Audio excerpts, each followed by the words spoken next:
चिन्ह पूर्ण रूप से हटाने के लिए अवश्य सुनिए जगत गुरु तत्वदर्शी संत रामपाल जी महाराज के अमृत वचन, सर्व पवित्र धर्मों के पवित्र शास्त्रों के आधार पर। अब यहाँ दो कंसेप्ट तो कति क्लियर हो गए। वो परमात्मा ऊपर के लोक में रहता है, धू लोक के यानी तेजों में लोक के भी तीसरे स्थान पर। वहाँ 3 पार्ट है सतलोक के। ऊपर के जितने लोक हैं उनको 3 विभागों में बांटा हुआ है।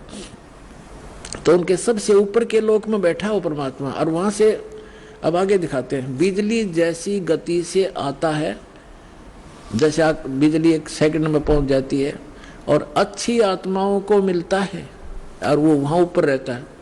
और अब देखो ऋग्वेद मंडल नंबर 9 सूक्त 82 का मंत्र 1 दिखाते हैं, 1 और 2 आपको स्पष्ट कर देगा। ये देखिएगा, ऋग्वेद मंडल नंबर 9 सूक्त 82 और मंत्र नंबर इसका यहाँ 82 यहाँ से शुरू होता है।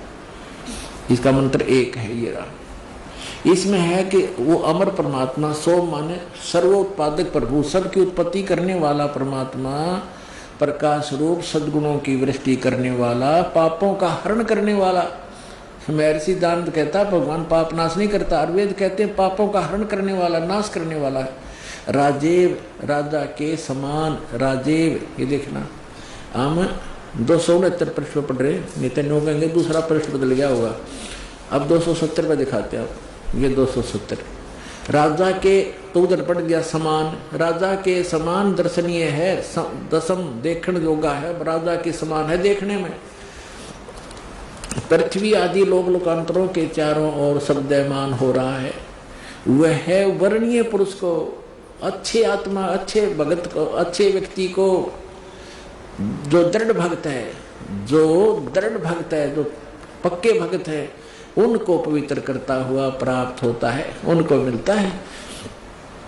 जिस प्रकार विद्युत आकाशीय बिजली स्नेह वाले स्थानों को आधार बनाकर प्राप्त होता है, जैसे पहले वर्षा के दिनों में हमारे घरों में एक कांसी धातु होती थी, कांसी, उसके थाली बेले गिलास कटोरे हुआ करते थे।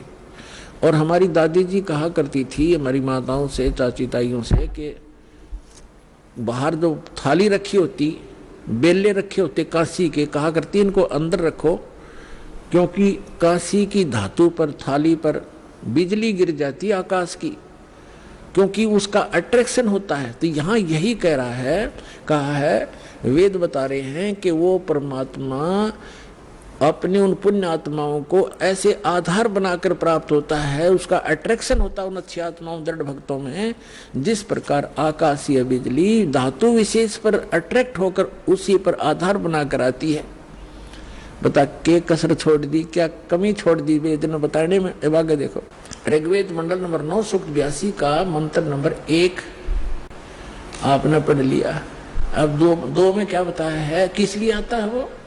हे परमात्मन, उपदेश करने की इच्छा से आप, यानी ज्ञान देने के लिए, यथार्थ ज्ञान देने की इच्छा से आप महापुरुषों को प्राप्त होते हैं। हो गया स्पष्ट। यही स्पष्ट करना था कि जैसे आकाशीय बिजली आती है, गतिशील होकर के यहाँ आते आप। और देखो ऋग्वेद मंडल नंबर 9 सूक्त 82 का मंत्र नंबर 3 में क्या कहा है, पवित्र यज्ञों में रक्षा से आप प्राप्त होते हैं। पृथ्वी आदि लोकांतरों में गति करते हुए, सर्वव्यापक नहीं, आप है, गति करते हुए, ये गलत लिखा है, जिन्हें अपनी सोच थोड़ी अड़ाई है। आप माने आप स्वयं गतिशील होकर विराजमान होते हैं। आप स्वयं गतिशील होकर वहां से चलकर आते हो, ऊपर धूलोक के तीसरे पृष्ठ में रहते हैं, वहां से गतिशील होकर के आप हमारे यहाँ पर आते हो, अच्छी आत्माओं को मिलते हो। अब और ऋग्वेद मंडल नंबर 9 और सूक्त नंबर 54 का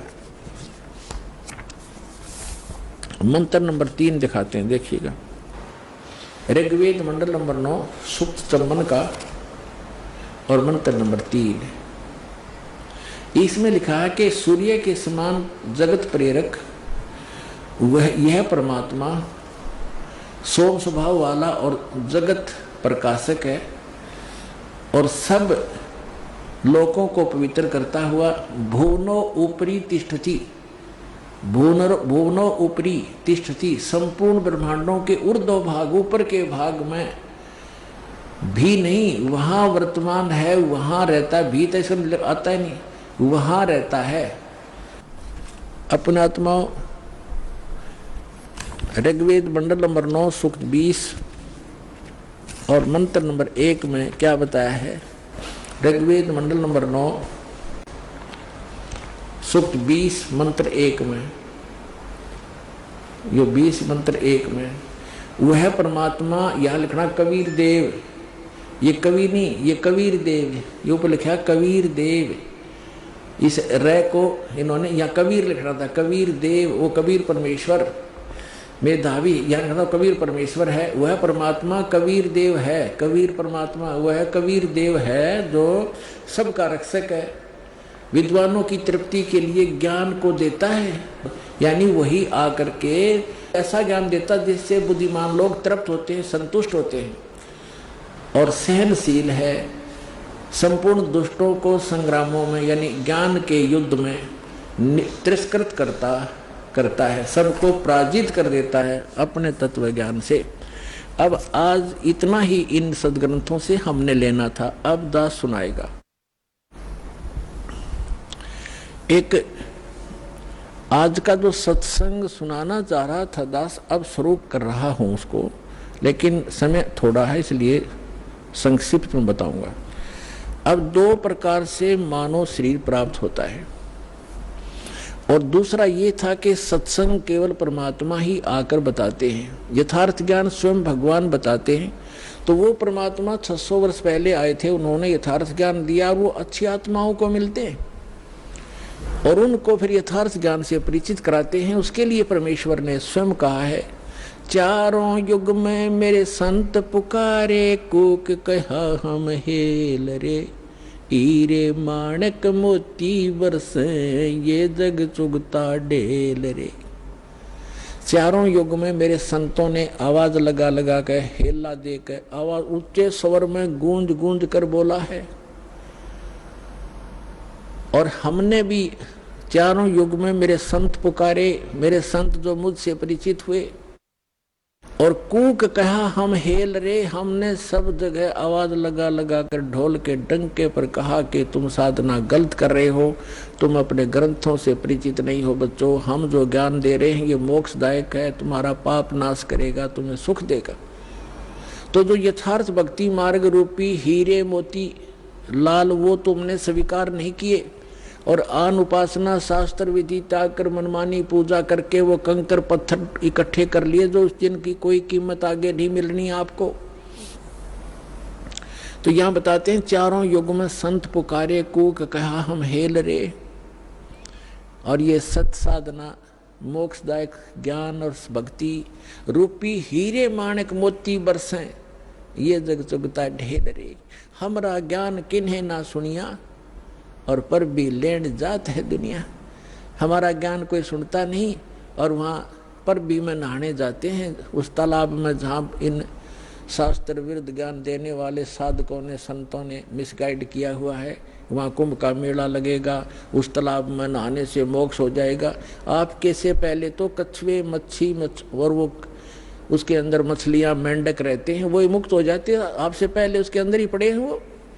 अरे बोले आदमियों, है कहीं गीता जी में लिखा कहीं पर ये जा करके पर भी लेकर आओ, या कोई अन्य मंत्र जाप करो, या श्राद्ध निकालो, बल्कि मना किया है कि श्रीमद् भगवत गीता में 9वें अध्याय के 25वें श्लोक में कहा है कि जो भूत पूजते हैं वो भूत बनते हैं, जो देवों की पूजा करते हैं देवलोक में जा करके उनके नौकर लगते हैं, वहाँ चले जाते हैं, और जो पितर पूजते हैं वो पितर लोक में चले जाते हैं, और मेरे पूजने वाले मुझे प्राप्त होते हैं, यानी ब्रह्मलोक में चले जाते हैं। और फिर वो 18वें अध्याय के 62वें श्लोक में कहता है कि उस परमात्मा की शरण में जा जहाँ जिसकी कृपा से तू परम शांति को, सनातन परम धाम को प्राप्त होगा। तो कहीं पर भी पूरी श्रीमद् भगवत गीता में ना कोई तीर्थ, ना व्रत, और ना ही किसी अन्य उपासना का प्रमाण है। तो हमने शास्त्र विधि अनुसार साधना करनी है जो हमारे सदग्रंथ बताते हैं। सदग्रंथों में आपको पहले भी बता दिया कि जो वेद हैं, चारों वेद, ये गॉड गिवन है, लेकिन पांचवा वेद गुप्त था, इसने छुपा दिया। उसमें कंप्लीट कोर्स था, पूरा मोक्ष मार्ग था, पूरा ज्ञान था, वो नहीं रखा तो परमात्मा स्वयं आकर वो ज्ञान देते हैं। उस ज्ञान के अंदर ये पूरा कोर्स है मोक्ष प्राप्ति का, यहाँ के सुख प्राप्ति का, आपके संस्कार में, प्रारब्ध में, आपकी किस्मत में लिखे हुए पाप को टालने का। ये साधन वाले ने वर्णित किया है जो दास के पास उपलब्ध है, इसको प्राप्त करो। अब जो सत्संग आज सुनाना चाह रहा था दास, उसकी अब भूमिका बनी है 2 घंटे में। अब 2 प्रकार से मानव शरीर प्राप्त होता है। एक तो पूर्व जन्म के संस्कार, जिनके शुभ संस्कार होते हैं, उनको लगातार कई मनुष्य जीवन भी मिल जाते हैं, लेकिन उन जब कभी पुण्य संस्कार कब बनते हैं, जब परमात्मा तीसरी सतिथि का रूप धारण करके कभी किसी क्षेत्र में प्रकट होते हैं और वो अपनी किसी प्यारी आत्मा को यथार्थ ज्ञान बता जाते हैं। उसके कारण फिर आसपास के क्षेत्र में वो ज्ञान कुछ समय तक ठीक चलता है, तो वो पुण्य आत्माएं भक्ति से युक्त हो जाते हैं और फिर वो लगातार कई जन्म भी प्राप्त कर लेते हैं। उन जन्मों में यदि संत नहीं मिला पूर्ण, तो वो पूर्व जन्म की अपनी जो किस्मत की जो भक्ति कमाई है उसका नाश करके चले जाते हैं। उनको सुख तो होता है पहले जन्म की कमाई से, और वो सोच रहे हैं कि हम जो साधना करें इसी से सुखी है, तो ये भ्रमणा उनको बनी रहती है।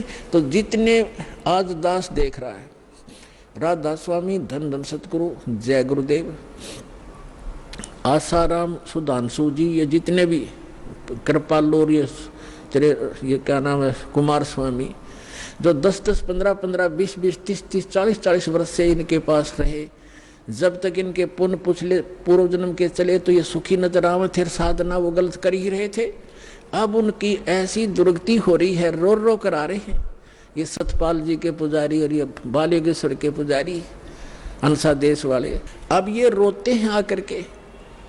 एक अध्यापक कहता मैं पेशे से अध्यापक हूँ और मेरा इकलौता पुत्र था, मैं सतपाल का चेला था, 40 वर्ष से वहां लगा हुआ था, इकलौता पुत्र की मृत्यु होगी और उस दिन से टक्कर मार के रो रहा हूँ। आपका ज्ञान सुना, नास्तिक हो गया था, विश्वास उठ गया था भगवान से, आपका ज्ञान सुना, सत्संग सुना, फिर एक किरण फिर से जागी है कि है भगवान कहीं पर। हम साधना गलत करके दुखी हो गए, जब तक हमारे पुण्य चले हम सुख महसूस करते रहे, और जब हमारे ऊपर पापों का दौर शुरू हुआ उस साधना ने कोई प्रोटेक्शन नहीं किया। तो पुण्यात्मा सभी ऐसे भ्रमित हैं। तो जो मानव शरीर प्राप्त प्राणी है वो 2 प्रकार से हैं। एक तो ऐसे आपको बता दिया, तो वो भटकते रहते हैं भगवान के लिए, कहीं ना कहीं वो बैठ ही नहीं सकते। तो अब आपका जो जन्म है मनुष्य जीवन का ऐसे समय में हो गया, यदि अब जन्म ना होता तो पहले की तरह आप भी भटक कर चले जाते। आज से 10 वर्ष पहले कोई मर गया तो वो गया अपना जीवन नष्ट करके। तो आपका जो मनुष्य जीवन हुआ है, धन्य आपके माता पिता जिनसे जन्म हुआ है। और तो आप तो भक्ति पर लगे लगाए हो, आपको तो बहुत थोड़े से समय में समझाया जा सकता है। और दूसरी प्रकार के जो 84 लाख योनियां भोग करके मानव शरीर प्राप्त किए हुए हैं, तो वो क्या करते हैं, उनको आप कितना ही कोशिश करो, वो ठीक है परिश्रमी भी होते हैं, क्योंकि पहले पशु पक्षी बनकर सारा दिन परिश्रम में लगे रहते थे रोजी रोटी के लिए। एक चींटी है सारा दिन एक कण की आवश्यकता पता नहीं कितने चक्कर काटती है एक कण के लिए, एक पल की चैन नहीं। तो उनका स्वभाव ये होता है कि माया के लिए संघर्षशील रहते हैं, भक्ति के लिए कहते हैं तो कहते हैं मुझे समय नहीं, और भक्ति सुनाना चाहते हैं तो उनके गले उतरती नहीं, उठकर चले जाते हैं। तो क्या बताते हैं कबीर साहब, कहते हैं कबीर पिछले पाप से हरि चर्चा ना सुहावे, कहूंगे कह उठ चले ना और बात चलावे। जो पूर्व जन्म के संस्कारी प्राणी नहीं होते हैं या जिनके पाप कर्म अधिक बढ़े हुए होते हैं, उनके सामने सत्संग की चर्चा की जाती है भगवान की, तो उसके 3 लक्षण हैं। जो भक्तिहीन कर्महीन प्राणी होता है, भक्तिहीन और कर्म भाग्यहीन होता है। तो तुलसी कबीर साहब कहते हैं, कबीर पिछले पाप से हरि चर्चा ना सुआवे, और कहूंगे चर्चा चलते लटके लेगा, और ना कोई और चर्चा शुरू कर देगा। अच्छा सुन, एक बात सुन मेरी, वो फलाना काम वैसे था, वो जैसे आप कोशिश करते हो को रिश्तेदार भाई बहन मित्र को चर्चा सुनाते हो, 2 सेकंड सुनता है, फिर वो ध्यान ऐसे ऐसे रहता, ऐसा है ना वो एक काम जो आप वो ऐसे हो गया, उसको ऐसे हो गया, आपको भी डिस्टर्ब कर देगा, आप बताना चाहते हो। और तीसरा कहते हैं फिर मुझे काम याद आ गया, फिर मिलूंगा, उठ कर चल जाएगा। तो इसके लिए कबीर भगवान बताते हैं कि कबीर पिछले पाप थे, जिनके पाप घने बढ़ गए, हरि चर्चा ना सुआवे, अच्छी नहीं लगेगी, और कहूंगे कह उठ चले ना और बात बनावे। तो ये उस व्यक्ति के लक्षण हैं जो पिछले जन्म के पापों से ज्यादा ग्रस्त है, या जो सीधा मनुष्य जीवन, सीधा ही वो 84 लाख प्रकार के प्राणियों से, पशु पक्षियों की योनि से प्राप्त सीधा मनुष्य जीवन प्राप्त किया है। तो उसके अंदर भक्ति प्रवेश करना बड़ा कठिन होता है, लेकिन हो जाती है। उसको थोड़ा ज्यादा समय लगेगा इस ज्ञान को समझने में, और शुरुआत एक बार हो जाती है, धीरे धीरे किसी ना किसी जन्म में तो वो हो ही जाती है। एक कागभूषण नाम के, अपने पुराणों में भी इसका प्रमाण आता है, कागभूषण नाम के एक महापुरुष हुए हैं, और एक गरुड़ जी जो श्री विष्णु जी के वाहन माने जाते हैं। इन दोनों की एक बार आपस में चर्चा हुई। कागभूषण कैसे हैं, उनका बाकी का शरीर मनुष्य दृश्य है, लेकिन चोंच और ऊपर का हिस्सा जो मुंह है वो कौवे का है, उसको कागभूषण कहते हैं। इन दोनों की आपस में एक बार चर्चा हुई, और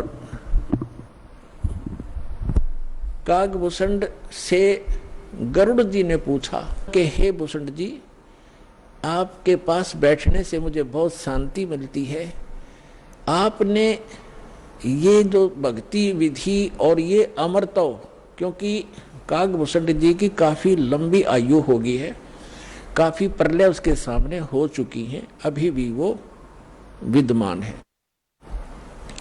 तो उसके लिए पूछा कि आपको ये कैसे प्राप्त हुई। तब कागभूषण ने कहा कि एक लंबी कहानी है गरुड़ जी, मैं एक बार 20 वर्ष की उम्र थी मेरी, और एक भयंकर अकाल गिर गया। मेरे से छोटे मेरे भाई बहन थे। उस अकाल के दौरान वो भूख सहन नहीं कर सके, उनकी मृत्यु होगी। मेरे माता पिता की भी मृत्यु होगी, वो भी भूख सहन नहीं कर सके। मैं युवा था, जिस कारण से मैं उस अकाल को झेल कर माता पिता और परिवार के नाश होने के बाद उस क्षेत्र को छोड़कर मैं अवंतिका नगरी में चला गया। वहां अकाल नहीं था। तो उससे पहले मेरे असंख्य जन्म चले गए, मनुष्य जीवन मैंने बर्बाद कर दिए, कभी मैंने भक्ति नहीं की, क्योंकि वो पिछले जन्म मुझे अब मेरी दिव्य दृष्टि खुल जाने से नजर आ रहे हैं कि पिछले मानव शरीर मैंने कैसे बर्बाद किए थे। तो बता रहा कि पिछले जन्म मैंने बहुत नाश कर दिए, और एक जन्म जो मेरा हुआ, माता पिता मर गए भूख से तड़प कर, मेरे भाई बहन मर गए भूख से तड़प कर। ऐसी खिली फुलवाड़ी थी हमारे घर की, सारे भाई बहन खुशी खुशी रहते थे, और एक वर्ष में ऐसी जुल्म गिर गया, ऐसा कहर टूट गया, हमारा नाश हो गया। मैं सोचने पर विवश हो गया कि ये क्या जीवन है। कल तक हम कैसे खुशी मंगल से रहते थे, प्यार करते थे, कहाँ गए आज मैं टक्कर मार लिया, रो लिया, सारा कुछ कर लिया, वो मिल नहीं रही। ये खाक जीवन है, कहाँ रह रहा हूं मैं। ऐसे करते करते एक मंदिर के अंदर एक पंडित जी, भगवान शिव का पुजारी था, मैं वहां चला गया, उसको अपना दुख रोया।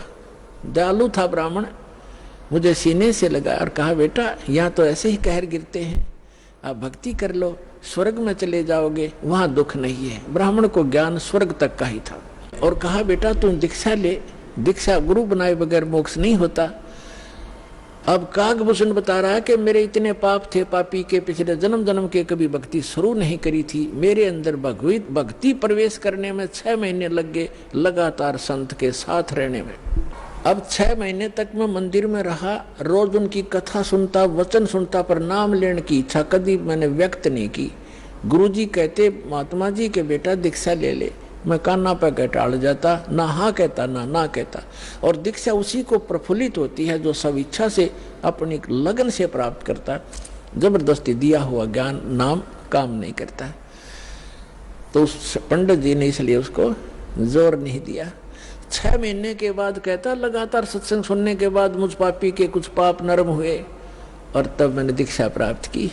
दीक्षा प्राप्त करके कुछ दिनों के बाद फिर मेरे अंदर एक बकवाद भागी, जो गुरुजी कथा सुनाया करते हो मुझे भी याद होगी। मैं युवा था, गुरुजी वृद्ध हो गए थे, मेरी आवाज में कसक थी, जितने भी श्रोता थे अब मेरी तरफ आकर्षित हो गए कि और कहने लगे हो आप तो गुरुजी से भी बढ़िया ज्ञान सुनाते हो। अपने आत्माओं यहाँ मार खाता प्राणी, इस ज्ञान को सुनकर कोई वक्ता बन बैठेगा, 10 उसके प्रशंसक हो जाएंगे, वो भी अपना नाश जीवन करेगा। अब ज्ञान पुराणों का था, बढ़िया घटिया क्या हो गया इसमें, गुरुजी से बढ़िया सुनाने लग गया वो। तो यहाँ मार खाते श्रोता भी और वो भक्त भी मार खाते, मान बढ़ाई छा जाती है, सबसे बड़ी दुश्मन है जीव की। एक दिन मैं बैठा था, कथा कर रहा था, श्रोता बैठे थे, गुरुजी आए मंदिर में अपने घर से। मैंने खड़ा होकर सत्कार नहीं किया क्योंकि मैं अपनी बेइज्जती समझूं था कि खड़ा होऊंगा तो सबका अट्रैक्शन इधर गुरुजी की तरफ हो जाएगा। अब मैंने बैठे बैठे दर्शन कर लिए, ऐसे बस थोड़ा सा नाम मात्र सा सिर झुकाया, खड़ा नहीं हुआ मैं। अब गुरुजी तो आए थे अपना लगे पूजा पाठ करने मंदिर में, एक कोने में बैठकर आकाशवाणी हुई मंदिर में, कह रहे दुष्ट तूने अपने गुरु का अनादर किया है, तुझे 1 लाख वर्ष के लिए नरक में डालता हूं। भगवान शिव की आकाशवाणी हुई, क्योंकि ब्राह्मण शिव का पुजारी था। अब वो आकाशवाणी सुन ली गुरुजी ने, उसने कहा अरे बेटा भूषण, उसका नाम कुछ और था उसमें, बेटा भगवान क्यों नाराज हो गया तेरे से। गुरुजी ने नहीं ध्यान दिया कि इसने मेरा आदर किया या अनादर किया। संत के विषय में एक वाणी कही है गरीबदास साहिब जी ने कि आदर अनादर करो क्यों ना कोई, मम संत शरण जगत जान छोई। अब संत ये नहीं देखते आदर अनादर को, लेकिन शिष्य को हानि घनी हो जाती है जो आदर नहीं करता, नियमित नहीं रहता। तो उस गुरु ने पूछा बेटा क्या गलती करती, भगवान आपसे क्यों रुष्ट हो गए। अक्षमा याचना कर, दयालु है भगवान, माफ कर देंगे तेरे को। और खुद भी अर्ज की, हे भगवान बच्चा है आपका, गलती होगी, बालक है, क्षमा करो। तब उसने आकाशवाणी की फिर दोबारा भगवान शिव ने कि इस दुष्ट, जब ये निकम्मा व्यक्ति अपने गुरु का आदर नहीं करता तो मेरा क्या आदर करेगा। गुरु एक रिहर्सल करनी होती है गुरु जी को भगवान की तरह मानकर, क्योंकि हम जैसा व्यवहार गुरु जी के यहाँ कर रहे हैं तो परमात्मा इस रूप में आपको वहां ऊपर जा करके आपकी परीक्षा लेगा। एक स्थान है मानसरोवर पर, तो वहां जो जैसा भाव आपका यहाँ वैसा वहां होगा, जैसे सोपन में होता है। तो वहां से वापस आने के बाद फिर आप बहुत युगों तक वहां नहीं जा पाओगे। इसलिए एट प्रेजेंट आपने गुरु जी के साथ ऐसा व्यवहार करना चाहिए, ऐसा बोलना चाहिए जैसे हम भगवान से कर रहे हो। तो इस प्रकार ना करने से तब उसने कहा कि जिसने आपका अनादर किया, आपका नहीं मेरा अनादर किया, इसको 1 लाख वर्ष तक नरक में डालूंगा। फिर काफी समय तक हाथ जोड़े रहा ब्राह्मण, आपका बच्चा है, बख्श दो दाता, बालक है, गलती होगी, अरे तो भी मांग माफी बच्चे, मांगी माफी मांग। लेकिन फिर आकाशवाणी हुई कि मेरा वचन ना खाली जाई, यम के लोग चलो रे भाई। अब काकभूषण कहता है कि मेरी मृत्यु होगी, मैं नरक में डाल दिया गया 1 लाख वर्ष तक। लेकिन थोड़ी बहुत जो कलम चढ़ी थी, थोड़ी बहुत भक्ति प्रारंभ की थी प्राथमिक, उसका लाभ मिला। अगले जन्म में मुझे मनुष्य जीवन मिला, 1 लाख वर्ष नरक भोग गए। मनुष्य जीवन मिला तो मैंने एक लोमस ऋषि के साथ वाद विवाद कर दिया। उसने मुझे श्राप दे दिया, अरे चंडाल तो चंडाल के घर जन्म हो तेरा, तो वाद विवाद करता है। तो काकभूषण कहता है कि गुरु जी मैंने दुख नहीं माना संत के उस कुवचन का और उसने श्राप दे दिया। मैंने हाथ जोड़कर ये कहा कि हे महर्षि जी, दास पर गलती बन गई, मैं नीच व्यक्ति हूँ, मैं कर्महीन हूँ, तभी तो ऐसी भाषा में आपके सामने बोल गया, मेरा दुर्भाग्य था। एक दया करियो दयालु कि मैं किसी जन्म में से चंडाल का पैदा हूँ, पर आप भगवान की भक्ति ना भूल पड़े, ये दया करते मुझे। तो ये आशीर्वाद दे दिया लोमश ऋषि ने। तो सारी कथा बताता है कि फिर मैं क्या हुआ, एक काग के घर जन्म हुआ मेरा। जैसे ब्रह्मा जी हैं, इनका हंस वाहन है और हंस के साथ एक हंसनी कंपलसरी होती है। तो ब्रह्मा की जो पत्नी सावित्री है, वो हंसनी जब ऋतु पर आई, यानी गर्भवती होने की स्थिति में आई ऋतु पर, तो काग चंड के पास ले गई, कौवा के देवलोक में। उससे मिलन होने से कागभूषण की उत्पत्ति हुई। शेष शरीर मनुष्य जैसा है, ऊपर का मुंह और चोंच कौवे जैसी है। तो वो अब उसने फिर क्या मिला, जब वो कागभूषण के रूप में जन्मा, तब कहते हैं मुझे जोगजीत नाम के एक महापुरुष आकर मिले। वो परमात्मा जैसे दास ने आप पूरे सत्संग में ये निर्णय किया कि वो परमात्मा स्वयं आकर अच्छी आत्माओं को यथार्थ ज्ञान देता है। तब उसने बताया कि मुझे जोगजीत नाम के एक संत मिले, जिन्होंने मुझे उस परमात्म तत्व का ज्ञान दिया। उन्होंने मुझे ऐसा मंत्र दिया जिससे मेरी यह स्थिति हुई कि मेरा बहुत युगों तक अमर शरीर होगा। अब कागभूषण की भी मृत्यु होगी, क्योंकि अब ये समय है, इस समय में जब कागभूषण का जन्म होता तो मोक्ष हो सके था। अब जो प्रसंग आज का चल रहा है कि दो प्रकार से मानव शरीर प्राप्त है। आप जो परमात्मा के लिए भटक रहे थे और यहाँ आ गए, आप बहुत पुण्यकर्मी प्राणी हो, पिछले जन्म में भी आप मानव थे और मानव जैसा स्वभाव है। जहाँ कहते हैं लाइन लगा लो, लाइन लगा लेते हो, जहाँ कहते हैं यहाँ ऐसे बैठ जाओ, वहाँ जाओ, ये करवा लो, तो क्योंकि आप सभ्य हो। और ऐसे व्यक्तियों को शीघ्र ही ज्ञान प्राप्त हो जाता है, शीघ्र ही ढल जाते हैं जैसे संत ढलना चाहता है। आपके मैल घड़े नहीं थे, और जो मैला कपड़ा ज्यादा होता है धोबी को, उसको ज्यादा प्रयत्न करना पड़ता है, स्पष्ट साफ वो भी हो जाएगा। तो इस प्रकार स्थिति है। जो दूसरी टाइप के व्यक्ति हैं उनके ऊपर भी रजा होगी, क्योंकि जगह जगह भगवान की चर्चा चल रही है, टीवी चल रहे हैं। एक ही घर में 4 सदस्य हैं, 3 ने नाम ले लिया, एक सुनता भी नहीं, तो वो मनुष्य योनि से आया हुआ प्राणी नहीं है, को पूर्व संस्कार से जुड़ गया। लेकिन धीरे धीरे जब सारे परिवार लग रहा है, परमात्मा की वाणी चलती है, उस पर उस वाणी का भी असर होगा और आज पूरा विश्व परमात्मा के चरणों में एक बार आएगा और सबका कल्याण होगा, चाहे किसी प्रकार जन्म हुआ हो। बोलो सतगुरुदेव।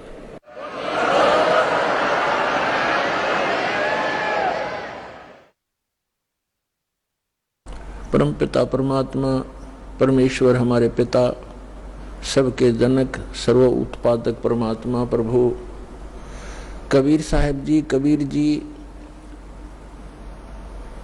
ये परम अक्षर ब्रह्म हैं, सारी सृष्टि के रचनहार हैं। और पुण्यात्माओं, आपके ऊपर रहम किया उस दीन दयाल ने, आपको ये तत्व ज्ञान समझाया, आप तक पहुंचाया। आप तक ये तत्व ज्ञान पहुंचाने के लिए उस परमेश्वर ने कितने कितने कष्ट उठाए। आप तक पहुंचने के लिए उस परमात्मा ने भिन्न भिन्न वेश बनाए, और आप जी ने इस काल की भांग को इतना पी लिया कि इस काल के इस नकली सुख, इस झूठे सुख के नशे में आप भगवान को पहचानना भूल गए।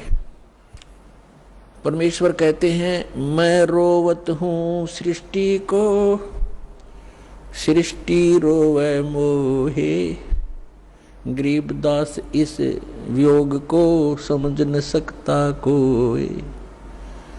हमारे पिता कहते हैं, हमारे भगवान कहते हैं कि मैं तुम्हें रो रहा हूं, तुम्हारे लिए भटक रहा हूं कि तुम गलत स्थान पर रह रहे हो।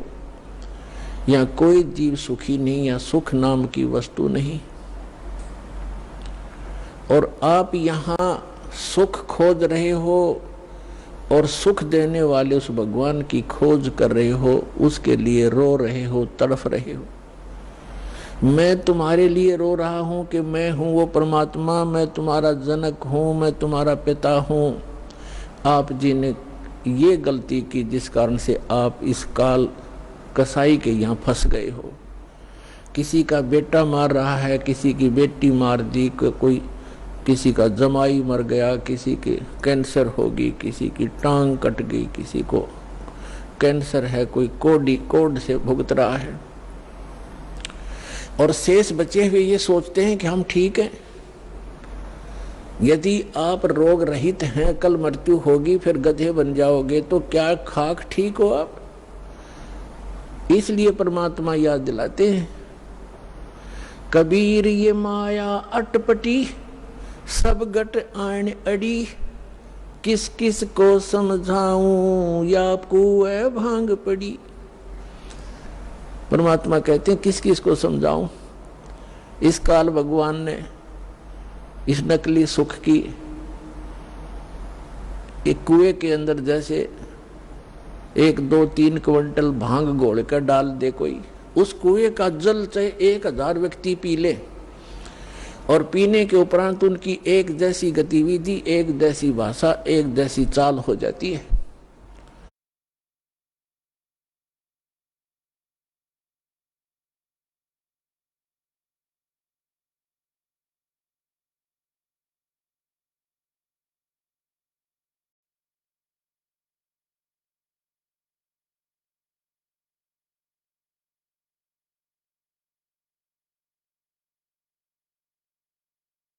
क्योंकि सबको वो नशा हो चुका है।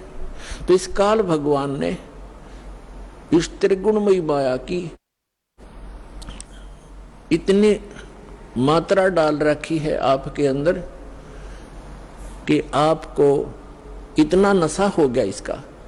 जैसे किसी के पास बढ़िया मकान, कोठी हो जाती है, कार हो जाती है, उसको नशा है वो, और वो फूला नहीं समाता, और वो भूल जाता है बालक कल मृत्यु हो जाएगी, ये कार कोठी तेरे साथ नहीं जाएंगी, यहां बुद्धि क्यों नहीं आती आपकी। परमात्मा हमें याद दिलाना चाहते हैं कि इन सुखों को जहां आप यहां खोज रहे हो, आपको सतलोक में मिलेंगे। यहां तो आपने जो कार भी व्यवस्था कर ली, 36 पंगे पाक है, फिर उसमें कोई इंजन में गड़बड़ है, कोई पेट्रोल डलवाना, जेब देखनी पड़े। सतलोक में चलो आपको विमान मिलेंगे, विमान मिलेंगे, और आपकी मन से जहां चाहोगे 1 सेकंड में उड़कर आप पूरा परिवार बैठकर कहीं घूम सकते हो। कोई पैसा नहीं लगेगा, आपको सब वस्तु मुफ्त मिलेंगी, सब सुख होगा, आपकी कभी मृत्यु नहीं होगी। आपका ऐसा ही परिवार वहां सतलोक के अंदर होगा। अभी तक ये मूर्ख बनाया करते थे नकली संत कि वहां प्रकाश ही प्रकाश है, चेतन ही चेतन है, आत्मा उसमें जाकर ऐसे मिल जाती है जैसे बूंद समंदर में। फिर खाक क्या करेंगे वहां जाकर के, इससे यही दुख सुख यही ठीक है। तो उनको अकल थी नहीं, ज्ञान था नहीं, उनका सवन भाव नहीं था, क्योंकि उनकी साधना गलत थी, उनका ज्ञान गलत था। वो काल प्रेरित थे, काल के भेजे हुए आए हुए हैं। तो परमात्मा हमें याद दिलाते हैं कि झूठे सुख को सुख कहे ये मान रहा मनमोद, ये सकल चबीना काल का, कुछ मुख में कुछ गोद। अपना आत्मा आप देख रहे हो, कहीं पर भूकंप आ जाता है, हजारों लाखों की संख्या में मानव मर जाते हैं, अन्य प्राणियों की तो गिनती ही नहीं। कहीं पर फ्लड आ जाती है, गांव के गांव बह जाते हैं, हजारों की संख्या में व्यक्ति मारे जाते हैं। और वो उन मकानों को, उन वहां के संसारिक सुखों को जोड़ने में सारा जीवन लगाते हैं। उनका दृष्टिकोण सिर्फ उन्हीं पर केंद्रित रहता है कि कोठी बना लूं, कार बना लूं, 1 प्लाट और ले लूं, 2 कोठी और बना दूं, एक बैंक बैलेंस बना दूं, एक फैक्ट्री लगा लूं। उद्देश्य मनी मेक ही रहता है। परमात्मा कहते हैं तो बच्चों वाले खेल खेल रहे तुम, आप जी को ज्ञान नहीं है, इसलिए यहां डले ढो रहे हो। 1 सेकंड का पता नहीं क्या बिजली गिर जा, और फिर आप यहीं स्थिर होना चाहते हो ऐसे गंदे लोक में। तो तत्व ज्ञान का अभाव है। जब आपको तत्व ज्ञान होगा, आपके मन की व्यवस्था ही अलग हो जाएगी। जब आपको तत्व ज्ञान होगा, आपके मन की स्थिति बदल जाएगी, आपका उद्देश्य बदल जाएगा। तो इस प्रकार परमात्मा हमें आखिरी याद दिलाते हैं, आप जी विचार कीजिए कि आपकी मृत्यु तो होगी होगी, चाहे यहाँ कोई पूरी पृथ्वी का राजा है और चाहे अमीर या गरीब है, कोई भी व्यक्ति है, आपकी मृत्यु होगी। और आपने जो कुछ भी सारे जीवन में संग्रह किया वो आपके साथ नहीं जाएगा। ये तो यूनिवर्सल ट्रूथ है, आपको सबको मालूम है। और पुण्यात्माओं, ठीक है, आपके पूर्वजन्म के पुण्य हैं, आपको जो भी वस्तु उपलब्ध है इसको ये समझ लो कि आपकी नहीं है। आप एक रेस्टोरेंट में रह रहे हो। अब जैसे अच्छे पूंजी वाले व्यक्ति, सेठ धनी व्यक्ति अच्छे रेस्टोरेंट में जाकर के अपना 1, 2, 3, 4 जैसा भी वो वहाँ दिन रात व्यतीत करना चाहते हैं, तो उनके पास पैसा घना है, तो वे हाई क्लास के, हाई क्वालिटी के रेस्टोरेंट के अंदर रह रहे हैं। वहाँ सुविधाएं अच्छी हैं, सोफा सेट हैं, बढ़िया पलंग हैं, टीवी रखे हैं, सारी व्यवस्था है वहाँ पर। बैल बजा दी, बैरा आ गया, जो वस्तु मांगी उपलब्ध होगी खाने और पीने की। और एक गरीब व्यक्ति जाके एक सिंपल होटल में रुका है जिसमें एक तख्त पड़ा है और सिंपल आहार है, थोड़ा खर्चा है उसका। तो ऐसा ही समझ लो आप, जो गरीब है वो एक सिंपल होटल में रह रहा है, अमीर है वो बड़े होटल में रह रहा है, लेकिन वस्तु किसी की नहीं। वहाँ पर होटल में गए व्यक्ति को पता होता है कि यहाँ तेरी वस्तु कोई नहीं है, इनको प्रयोग कर सकता है, वो भी अपने खर्चे से।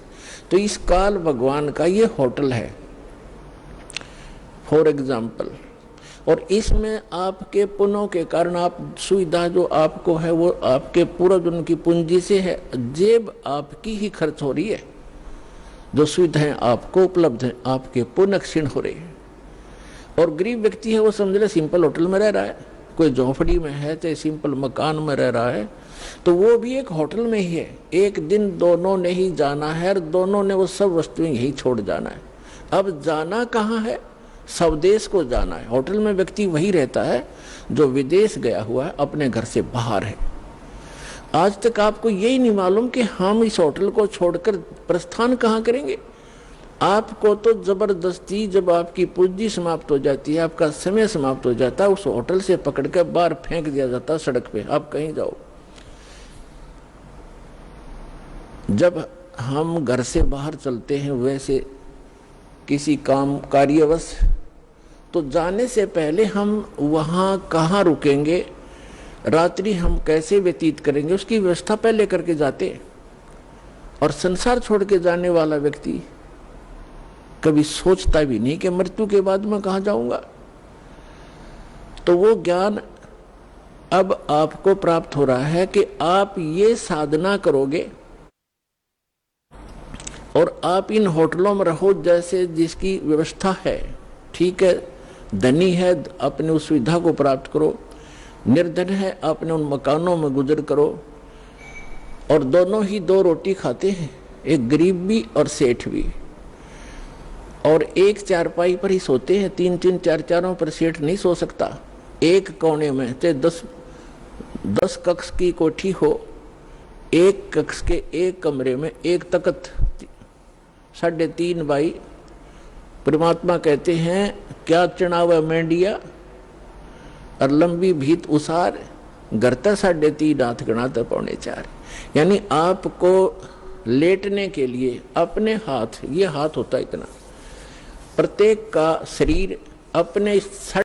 तो परमात्मा कहते हैं आपने 20 कक्ष की कोठी बना रखी है, उसमें 3.5 हाथ और बाई 1 हाथ, इतनी जगह की जरूरत है आपको। बाकी उस कोठी शर्मा मार ले, क्या बनेगा उसका? समय खोया, अपना जीवन व्यर्थ किया। तो कहने का भाव ये है कि ठीक है, भगवान ने आपको कोठी भी दी है, सुविधाएं भी हैं, कोई बात नहीं, लेकिन अब भविष्य की तैयारी करो, यहां से चलने का उद्देश्य बनाओ। असक जन्म हो गए आप जी ने यही भटकतों का। परमात्मा हमें बताते हैं कि आप जी यहाँ इस काल कसाई के लोक में रह रहे हो, इसने आपको अपने स्वार्थवश पाल रखा है, जैसे कसाई बकरे पालता है। पुण्यात्माओं, आपके ऊपर 3 गुणों का इतना जबरदस्त प्रभाव हो गया कि आप जी अपने परिवार, अपनी संपत्ति को अपना मान चुके हो, और मान चुके हो जैसे नशे में व्यक्ति चाहे कुर्डियों पर पड़ा हो गंध में, और चाहे चारपाई पे लेट रहा हो, उसको पता ही नहीं तू कहाँ है। तो आज हम सभी की ये स्थिति है कि हम इस सब कुछ को अपना मान चुके, और इसको ये कहा जाता है कि आप कसाई के लोक में रह रहे हो और ये आपको सबको खाएगा बारी बारी, ये नहीं बख्शेगा किसी को भी। किसी परिवार के 3 सदस्य खा जाता है एक दिन में, कोई दुर्घटना से या कोई किसी और अन्य कारणों से, कोई बीमारी से, और शेष बच्चे ये सोचते हम ठीक हैं। जिनके साथ वो घटना घट गई उससे पहले वो भी आप जैसी ही स्थिति में थे। तो पुण्यात्माओं, परमात्मा ने रजा बख्शी आपको ये ज्ञान देने की, और फिर वो विकल्प बताया कि यहां से जाकर आप कहाँ रहा करोगे। गीता अध्याय नंबर 15 के श्लोक नंबर 1 से 4 में कहा है कि उल्टा लटका हुआ संसार रूपी वृक्ष है, ऊपर को जड़ तो समझो पूर्ण परमात्मा, और नीचे को 3 गुण रूप शाखा है, रजगुण ब्रह्मा, सतगुण विष्णु, तमगुण शिव जी। और जो संत इस उल्टे लटके हुए संसार रूपी वृक्ष के सभी विभाग बता देगा, तना कौन भगवान है, जड़ इस संसार रूपी जड़ कौन है, यानी जिससे सबका धारण पोषण होता है वो कौन प्रभु है, और शाखा कौन है, डार कौन है, और पत्ते क्या है, तो सवेदविद वो तत्वदर्शी संत है। तत्वदर्शी संत की प्राप्ति के उपरांत 15वें अध्याय के 4थे श्लोक में कहा श्रीमद् भगवद गीता में, उसके पश्चात परमेश्वर के उस परम पद की खोज करनी चाहिए जहां जाने के बाद साधक फिर लौटकर कभी संसार में नहीं आते। और जिस परमेश्वर ने सब ब्रह्मांडों की रचना की है, संसार रूपी वृक्ष की प्रवृत्ति जिससे विस्तार को प्राप्त हुई है, उस परमात्मा की भक्ति करो और किसी की नहीं। और गीता ज्ञानदाता अपने विषय में कहता 8वें अध्याय के 13वें श्लोक में, ओम इति एकाक्षरम ब्रह्म विवहारण माम अनुसमरण यह पर्याति तदन देहम से आती परमाम गति। मुझ ब्रह्म का एक ओम अक्षर है। गीता का ज्ञान ब्रह्म बोल रहा है, ये काल बोल रहा है, श्री कृष्ण जी में प्रवेश करके बोल रहा है, और ये कह रहा है कि मुझ ब्रह्म का केवल एक ओम मंत्र है। इसका उच्चारण करते हुए संसार छोड़कर जाता है, जाते समय भी मरते समय भी इसी का जाप करता है, तो ओम से मिलने वाली जो परम गति वो प्राप्त हो जाती है, वो ब्रह्मलोक प्राप्त होता है। ब्रह्मलोक में गए प्राणी भी वापस आते हैं, 8वें अध्याय के 16वें श्लोक में गीता जी में स्पष्ट किया है, वो भी पुनरावृत्ति के अंदर। तो गीता ज्ञानदाता कहता है कि 4थे अध्याय के 5 और 9 श्लोक में, गीता अध्याय नंबर 2 के श्लोक 12 में, गीता अध्याय नंबर 10 के श्लोक नंबर 2 में गीता ज्ञानदाता कहता है, अर्जुन तेरे और मेरे बहुत जन्म हो चुके, तू नहीं जानता मैं जानता हूं। इससे सिद्ध है कि जो गीता ज्ञानदाता ब्रह्म है ये काल है। और गीता अध्याय नंबर 11 के श्लोक नंबर 32 में स्वयं कहता है कि अर्जुन मैं काल हूं और अब प्रवृत्त हुआ हूं। श्री कृष्ण नहीं थे काल, श्री कृष्ण होते तो ये कैसे कहते मैं अब प्रवृत्त हुआ हूं। श्री कृष्ण जी तो पहले उपस्थित थे वहां पर अर्जुन के साथ, उनके सारथी बनकर। तो पुण्यात्माओं, ये हमारे सदग्रंथ एक अनमोल रतन है, इसको हमारे धर्मगुरु समझ नहीं सके, इसका अड़ंगा कर दिया, उल्टा ज्ञान बता दिया हमारे का।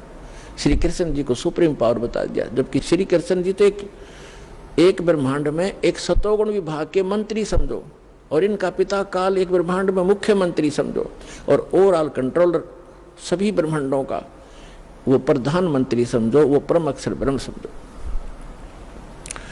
वो पूर्ण परमात्मा। उसकी साधना के लिए ही ये गीता ज्ञानदाता बार बार कह रहा है। गीता अध्याय नंबर 18 के श्लोक नंबर 62 में कहा कि अर्जुन तू सर्वभाव से उस परमेश्वर की शरण में जा, उस परमेश्वर की कृपा से तो परम शांति को और सनातन परम धाम को प्राप्त होगा। गीता अध्याय नंबर 8 के श्लोक नंबर 1 में अर्जुन ने पूछा कि हे परमात्मा, आपने जो 7वें अध्याय के 29वें श्लोक में जिस तत्ब्रह्म की जानकारी दी है कि तत्ब्रह्म को से परिचित प्राणी और सब अध्यात्म ज्ञान से परिचित और सभी कर्मों से परिचित व्यक्ति केवल जरा और मरण से छूटने के लिए प्रयत्न करता। जरा माने वृद्धावस्था और मरण माने मृत्यु। जरा और मरण से छूटने के लिए जो प्रयत्न करते हैं वे उस तत्ब्रह्म से परिचित हैं, अर्थात उस पूर्ण परमात्मा से परिचित हैं, उसके उस शाश्वत स्थान से परिचित हैं। वहां जाने के बाद बुढ़ापा नहीं आता, वृद्धावस्था नहीं आती और मृत्यु नहीं होती। 8वें अध्याय के प्रथम मंत्र में अर्जुन ने पूछा, फिर किम तत्ब्रह्म, वो तत्ब्रह्म क्या है वो बता दे मुझे। अब 8वें अध्याय के 3रे श्लोक में गीता ज्ञानदाता ये काल कहता है ब्रह्म कि वो परम अक्षर ब्रह्म है, यानी गीता ज्ञानदाता से कोई अन्य है वो प्रभु, वो स्वामी, वो मालिक। गीता अध्याय नंबर 4 के श्लोक नंबर 32 और 34 में स्पष्ट किया है कि वो सच्चिदानंद घन ब्रह्म अपने मुख कमल से बोलकर एक अमृत ज्ञान प्रचार करता है। उस सच्चिदानंद घन ब्रह्म की वाणी में धार्मिक अनुष्ठानों की, अध्यात्म मार्ग की भक्ति विधि विस्तार के साथ कही गई है, वो तत्व ज्ञान है। उस तत्व ज्ञान को अर्जुन तो तत्वदर्शी संतों के पास जाकर समझ, उनको दंडवत प्रणाम करने से, कपट छोड़कर प्रसन्न करने से वो तत्वदर्शी संत तुझे तत्व ज्ञान का उपदेश करेंगे। इससे सिद्ध है कि गीता के अंदर वो तत्व ज्ञान नहीं है और गीता ज्ञान दाता भी तत्व ज्ञान से अपरिचित है। उसके लिए दास को भेजा परमपिता ने, कबीर भगवान ने तत्वदर्शी संत बनाकर।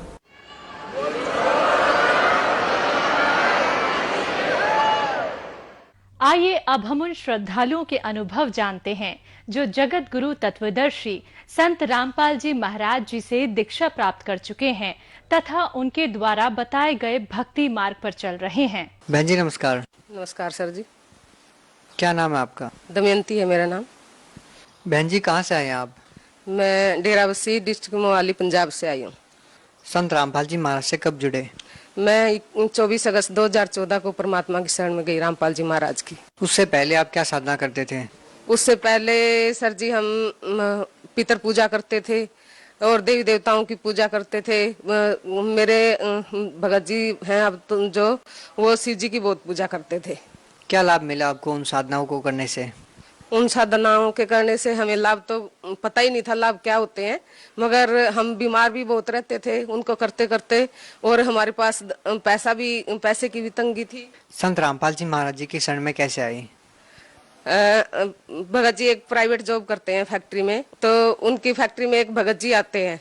वो उन भगत सिंह ने बताया मेरे हस्बैंड को कि आप सतलोक आश्रम बरवाड़ा चलो और वहाँ पे परमात्मा का अवतार आए हुए हैं संत रामपाल जी महाराज, वहाँ पे जाने से आपके दुख भी दूर हो जाएंगे और जो आपके मिसिज को दुख है, और वहाँ पे जाने से आपको लाभ मिलेगा। बहन जी देखिए, हमने कई लोगों से सुना है कि संत रामपाल जी महाराज से नाम दीक्षा लेने से पहले कोई फीस वगैरह का प्रावधान है। क्या ये बात सही है कि आप लोगों से कोई फीस वगैरह ली गई वहाँ से? नहीं सर जी, वहाँ पे कोई फीस नहीं ली जाती, वहाँ पे बिल्कुल निःशुल्क सारी सेवाएं हैं। बहन जी, संत रामपाल जी महाराज से नाम दीक्षा लेने के बाद आपको क्या लाभ मिले?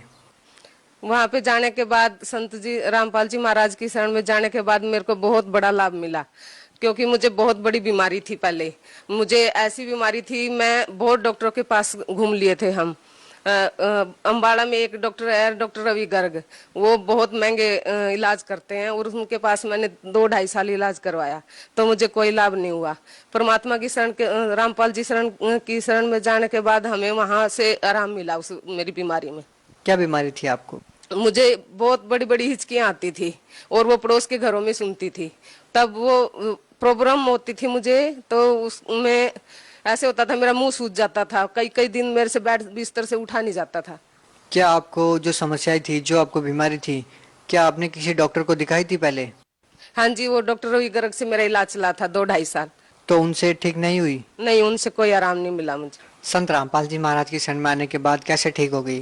हम मैं परमात्मा की रामपाल जी महाराज की शरण में गई तो मेरे को वहां पे जैसे आश्रम में जाते ही हमें नामदान का वो मिला के नामदान ले लो। हमने फार्म भरा, नामदान लिया।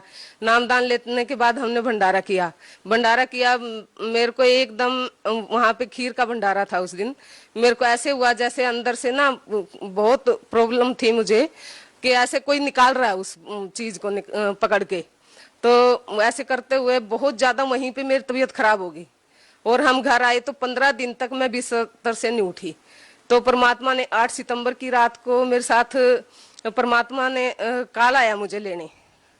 तो परमात्मा ने हम भगत जी उनकी उसमें पहले गए हुए थे परमात्मा की शरण में, तो काल आया मुझे लेने। मैं एकदम काल ने मुझे ऐसे अटैक किया, मेरे यहाँ से गर्दन दबोच दी। गर्दन दबोची तो परमात्मा ने भगत जी को करा के खड़ा हो गया। वो खड़े हो गए, उन्होंने देखा कि ये तो एकदम बेहोश पड़ी है। मेरी आंखों में से पानी निकल रहा था और भगत जी ने मेरे मुंह से एक आवाज निकली कि सतलोक का पानी। तो भगत जी ने मुझे सतलोक का पानी पिलाया। उसके बाद मेरे बच्चे भी दोनों उठ के बैठ के रोने लगे कि मम्मी को पता नहीं क्या हो गया। उसके बाद उन्होंने जल पिलाया मुझे। 2 बार जल पिलाया, वो निकल गया साइड से। तो तीसरी बार जल पिलाया, जल नीचे चला गया मेरे। भगत जी ने और दोनों बच्चों ने पूरी माला करी परमात्मा जो हमें मंत्र देते हैं। आप संत रामपाल जी महाराज को परमात्मा बोलते हैं? हाँ जी, क्योंकि उन्होंने मुझे काल के बंधन से छुड़वाया। तो काल ने आके मुझे दबोच लिया। तो जो जल पिलाया परमात्मा संत रामपाल जी महाराज से जो देते हैं, उस जल के पिलाने से मेरे को होश आ गया। काल ने मुझे छोड़ दिया। तो उसके बाद मैं फिर परमात्मा ने अपने तरीके से मुझे उठाया। मेरी आत्मा निकाली, मुझे लेके गए ऊपर। ब्रह्मा जी का लोक, विष्णु जी का लोक, शिव जी का लोक दिखाया। फिर ऊपर मैं त्रिकुटी पे पहुंच गई। परमात्मा संत रामपाल जी महाराज ऐसे त्रिकुटी पे बैठे हैं। कैसा नजारा था ये जो आपने जो विचित्र नजारे देखे, कैसा लग रहा था आपको? वहां पे जाके इनके लोक में जाके वहां बहुत गंदा हाल है, बहुत ज्यादा। इनकी सिचुएशन अपनी भी बहुत खराब है। तो हमें यही नहीं पता था मतलब कि परमात्मा है कौन। तब वहां दिखाया इन्होंने, परमात्मा ने हमें संत रामपाल जी महाराज ने, कि मैं त्रिकुटी पे ऐसे बैठा हूँ। तब हमें पता लगा कि इनके क्या हाल है, ब्रह्मा विष्णु महेश के, और परमात्मा कौन है, संत रामपाल जी महाराज क्या पावर है। उन्होंने त्रिकुटी पे दिखाया मुझे, त्रिकुटी पे बैठे परमात्मा संत रामपाल जी महाराज के रूप में। तो वहां पे मुझे परमात्मा संत रामपाल जी महाराज ने, मैं गई ऐसे मेरी बाजू पकड़ी। बाजू पकड़ते ही ये बाजू ऐसे बिल्कुल ऐसे आर पार हो गया परमात्मा गुरु जी का हाथ, संत रामपाल जी महाराज का। और मेरा भी हाथ ऐसा है वहां पे कि आर पार हो जाता है। वहां पे हमारा ये शरीर नहीं है। तो गुरुजी ने कहा कि सुरता तू आ गई। तो ऐसे कहते ही गुरुजी ने मुझे अपनी गोदी में बिठा लिया और मैं गुरुजी की गोदी में बैठते ही मैं बेड पे एकदम उठ के ही बैठ गई, जैसे परमात्मा ने अपने गोदी में वहीं बिठा लिया मुझे। ऐसे ये इतना बड़ा परमात्मा ने काल के लोक से छुटा के, काल के बंधन से छुटा के, और परमात्मा ने अपना असली रूप दिखाया मुझे। आप संत रामपाल जी महाराज को बार बार परमात्मा कहकर संबोधित करते हैं। यदि आप संत रामपाल जी महाराज जी को भगवान मानते हैं, उनके अंदर पावर है, आप मानते हैं कि वो जन्म मरण से छुटवा देते हैं, आपके भयंकर से भयंकर रोग को ठीक कर देते हैं, उसके बावजूद उन पर आरोप लगे हैं, वो जेल में है, आप क्या कहना चाहेंगे? देखो जी, जेल में तो हम हैं। ये काल की जो ये जेल है, ये 21 ब्रह्मांड है, ये काल की है, और 21 ब्रह्मांड काल की जेल है। इस जेल के अंदर हम हैं। जो तत्वदर्शी संत जो आते हैं वो हमें इस जेल से छुड़वाने के लिए आते हैं, और वो तत्वदर्शी संत परमात्मा रामपाल जी महाराज है। संत रामपाल जी महाराज जी की शरण में जो भी जाते हैं, ज्यादातर लोगों का कहना है कि उनकी शरण में जाने के बाद नशा छूट जाता है। आपके पति जब संत रामपाल जी महाराज जी की शरण में गए तो क्या उन्होंने भी नशा करना छोड़ दिया? नहीं जी, देखो गुरुजी की शरण में, संत रामपाल जी की शरण में जब हम गए, मेरे पति नशा नहीं करते थे। गुरुजी की पहले ये हमारे ऊपर रजा है, हमारे घर में कोई ऐब नहीं था। देखिए, संत रामपाल जी महाराज जी के बारे में ये भी कहा जाता है कि वो देवी देवताओं की पूजा करने से मना करते हैं। क्या कहना चाहेंगे इसके बारे में?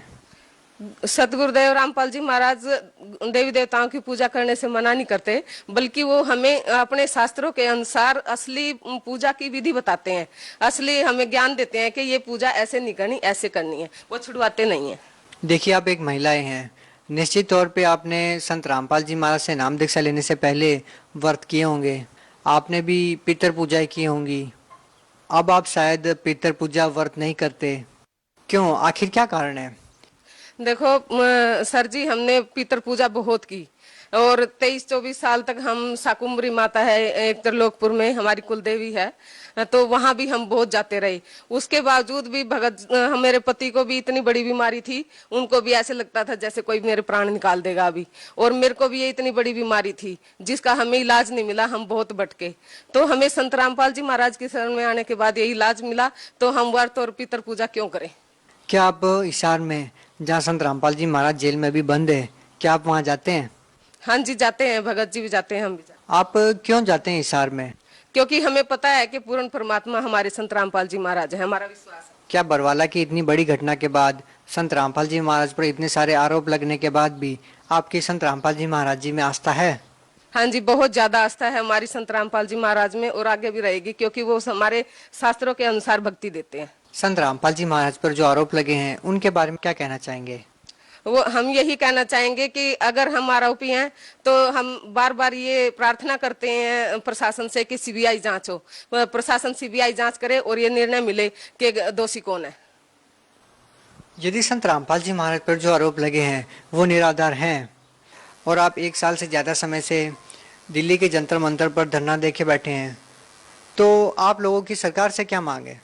सरकार से हमारी यही प्रार्थना है कि हमारी सतगुरुदेव रामपाल जी महाराज निर्दोष हैं और हमारे सारे भगत भी निर्दोष हैं। हम यही रिक्वेस्ट करना चाहते हैं बार बार कि हमारे परमात्मा के लिए, हमारे सतगुरु रामपाल जी महाराज जो हमारे गुरु जी के लिए सीबीआई जांच हो और निर्णय मिले हमें। संत रामपाल जी महाराज से अभी भी लाखों लोग जुड़ रहे हैं, जबकि वो संत रामपाल जी महाराज जेल में है। कैसे, क्या प्रोसेस है? यदि कोई श्रद्धालु उनसे नाम दीक्षा लेना चाहे तो, उनसे जुड़ना चाहे तो? उनसे जुड़ने, परमात्मा संत रामपाल जी महाराज से जुड़ने के एक तो गुरु जी ने जगह जगह कोऑर्डिनेटर खोले हुए हैं और वहां पे नामदान ले सकते हैं। और सत्संग आता है साधना चैनल पे 7:40 से 8:40 पे, उसके नीचे फोन नंबर आते हैं दिए हुए, वहां पे SMS कर सकते हैं। ज्ञान गंगा पुस्तक का भी लेने का वहां पे इंतजाम है, उसको ले सकते हैं और उन नंबरों पे आप कॉन्टेक्ट करके नाम ले सकते हैं।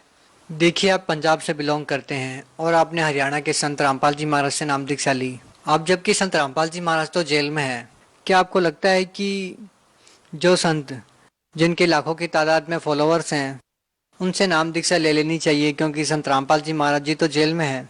नहीं, हम सोचेंगे भी नहीं कभी भी, और हमने सोचा भी नहीं पहले भी। ऐसी आपको क्या बातें बताई, क्या उनके आदर्श हैं जो अन्य संतों में आपको नजर नहीं आते? ऐसी क्या चीजें हैं जो संत रामपाल जी महाराज को अन्य संतों से अलग करती है? संत रामपाल जी महाराज एक समाज सुधार में इतना बड़ा योगदान करते हैं।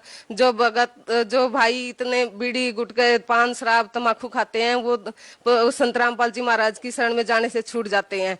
और कैंसर तक की बीमारियां संत रामपाल जी महाराज की शरण में जाने से ठीक हो जाती हैं।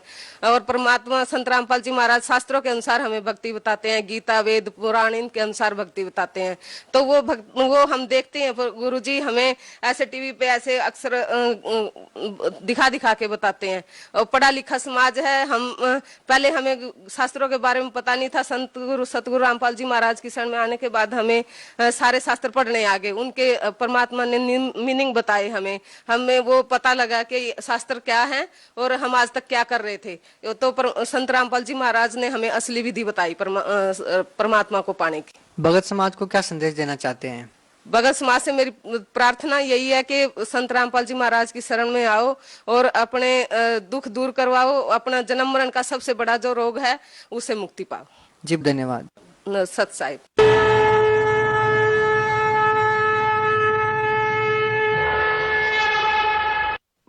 आप सुन रहे थे जगत गुरु तत्वदर्शी संत रामपाल जी महाराज के मंगल प्रवचन। अधिक जानकारी के लिए संपर्क करें 8222 8